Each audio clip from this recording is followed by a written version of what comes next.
time, welcome to the stage, Matt Kaufman from Roblox. There you go. All right, does this work? Wow, the lights may be dim for you, but they're not for me. Oops. All right, thank you, everybody. So I'm Matt Kaufman. I'm the Chief Safety Officer at Roblox, and I'm really delighted to be here today to talk a little bit about Roblox and some new things that we're doing in particular for teens. So with that, I'll get started. So Roblox. Most people know what Roblox is, but not everybody. But Roblox is an immersive gaming platform where people come together to play, to share, to explore, and they're doing that all in content that's created by our community. Now, when you think about that content created by the community, some examples are people might come together to plant some seeds and grow a garden. Or people could come together and they try on different outfits and they compete to see who has the best outfit and who dressed up the best. These individual experiences can get pretty popular. Our top experiences today will get about 20 million concurrent users all playing at the same time.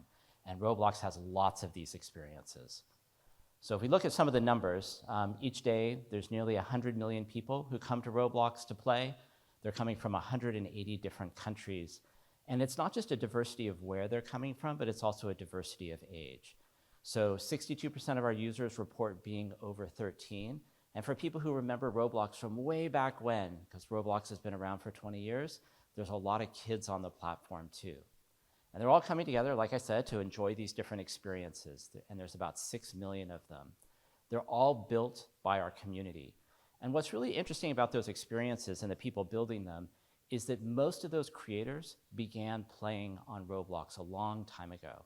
So they were kids, and they came to Roblox, and they learned how to play games. They learned how to create. They learned how to code, animate. They became artists and musicians. And most of all, they learned how to partner with other people. And now these people who have created content on Roblox, they're forming small businesses who have been very, very successful.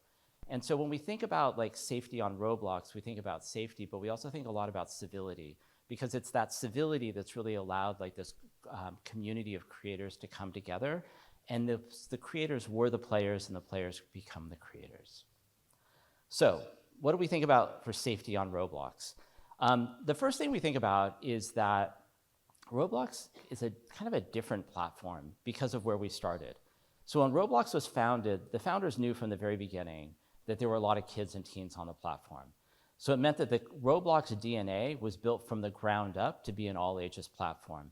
And this is really different than other big social platforms that are out there on the internet that began really as like a place for adults to come together, and then they've retrofitted to make it safe for teens and sometimes kids. Roblox really started off with that ethos of being for everybody from the very beginning. Now, from a safety perspective, there's no silver bullet, there's no magic algorithm, there's no magic AI somewhere that keeps everybody safe. It's really about a system. So we think about a system of 4 Ps. It begins with policy. We have our community standards on Roblox. Our standards are some of the strictest on the internet. No profanity, no talking about sex and dating, no sharing of PII in public. All of those things we hold for everybody on the platform when you're in public, because we want it to be a safe place for everybody. Above our policies, we have our product. Obviously, lots of AI in there. A lot of content and communication moderation. I'll talk a little bit about that later. And then we have people. Roblox is backed by about 5,000 people working on trust and safety around the world. They're supporting people in dozens of languages. They're working 24/7. And they're really the backbone of our system that we build. They're training the AIs. They're handling appeals, because we all know the AIs sometimes make mistakes. And they're also handling all of the really hard and difficult decisions that we have to make that the AI can't do on its own. And finally, we have our partners. So we work a lot with different agencies around the world, with parental advocacy groups, with government agencies, with law enforcement. And we do spend a lot of time with them to try and gather their feedback and bring it back into everything that we're doing at Roblox. So what does moderation look like at Roblox today? In Q1 of this year, we had about 22 billion hours of engagement. And the thing to think about with that engagement is it's not like people watching videos, which I realize is very hard to moderate. And it's not like people like scanning through feeds of content. These 22 billion hours are people coming together and interacting in real time. And they're talking to each other, and they're doing different things with each other. And it prevents unique moderation challenges. We talked about the communication. We get about 6 billion text messages between users each day. My screen just changed. I'm not sure what happened. So about 6 billion messages per day. And all of those people who are conversing and hanging out, they're all in experiences. They're in these games and playing. And those games change all the time. So each day, millions of new pieces of assets are uploaded to the platform. And they, what does it mean? It's like little bits of code and animations and textures and 3D models. They're being uploaded to the platform all the time, and we're trying to moderate them before anybody can see anything that might be harmful. And that moderation requires a lot of context. So my analogy that I like to use is it's like Legos. Each piece of those pieces of the content is like a Lego brick. A single Lego brick, totally fine, totally innocuous unless you step on it in the middle of the night. It's totally good. But if you put them together and you give those Lego bricks to somebody and you say, hey, here's 1,000 pieces or 1,000,000, do what you will with them, you can only imagine what they're going to create with that. And in Roblox, people are taking these Lego bricks and they're putting them together all the time, all these different assets, and it's dynamically changing in real time, and that creates a huge moderation challenge for us. And what we talk about is it requires context. You have to know how the pieces are put together. The other thing that requires context is communication and user behavior safety. One of the things that we see is that, and we'll talk about this in a little bit later, is that our users, they're on Roblox, they're on other social media platforms, and they're social content sharing platforms and stuff, and we only see a slice of the behavior. So when we're asked to make decisions on the moderation side based on user behavior, we typically have to do that with a very narrow context of what's happening. And it makes the job in particular really challenging. So context matters both for the content and for the user behavior. All right, so I want to talk about teens and teens on Roblox, and for some stuff that we've announced recently. Teens are the fastest growing user group on Roblox. 62% of our users report being over 13. And we get a lot of questions about people asking, what are teens doing on Roblox? Especially for people who have kids who play on Roblox. They're like, gosh, I don't understand. Teens, shouldn't they be outside doing something? What are they doing on Roblox? And the way I think about it is, it's like social scaffolding. When I was a kid, I grew up in the South Bay here, and I used to go to Santa Cruz. We'd take the bus to the beach. We were in junior high. We'd ride Greyhound to the beach. It seemed crazy at the time, or for now it seems crazy, but we totally did that.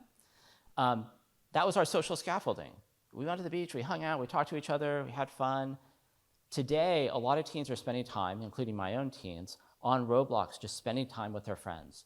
Maybe they're playing a game, or maybe they're just standing in a game talking to each other, just like maybe we might go out to a dinner or a bar or something to talk to each other. Teens are doing that inside of Roblox, and they're doing it a lot. But teens are challenging. Adolescence presents a lot of challenges.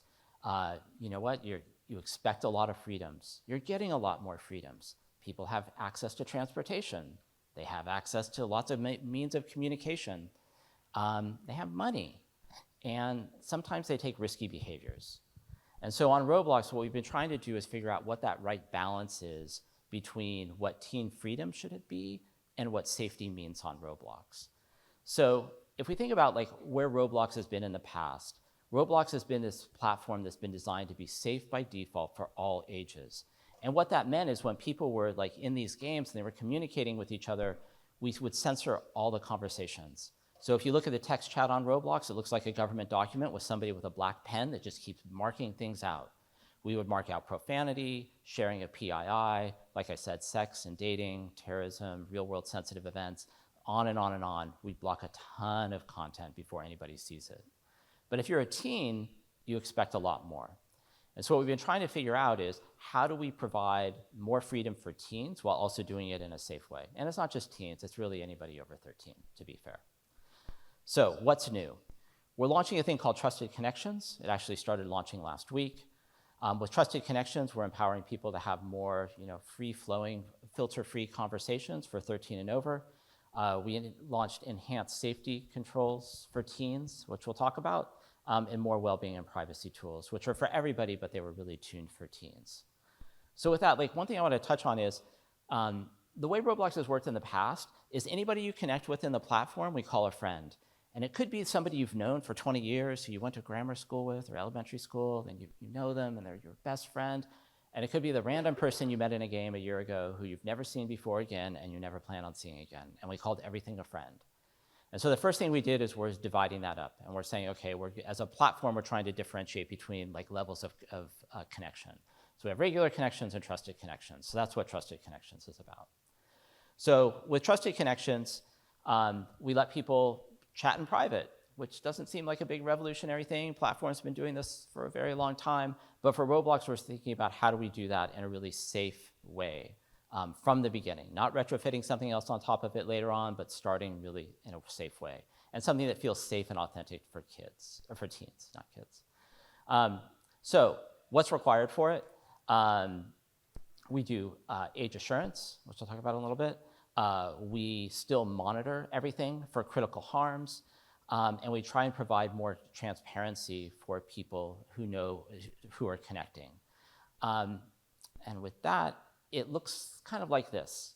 You go into Roblox, we have a thing called parties. It's where people come together to like chat outside of game and coordinate gameplay, sort of like lobbies for people who are familiar with video games. You go into that and it says, hey, do you want to become this trusted connection with people you know? And if you're over 13, it'll say, great, you're invited to do it. And the first thing we do is we do age assurance. So we're doing the video selfie to age estimation process. A lot of you are probably familiar with it. It's really good at telling whether there's a 5-year-old who says that they're 13 and whether a 40-year-old says that they're 17. It's really good at that. There's some nuances when it gets to like right around when you're 13. Obviously, you know, a video algorithm can't determine whether you just had your birthday or not.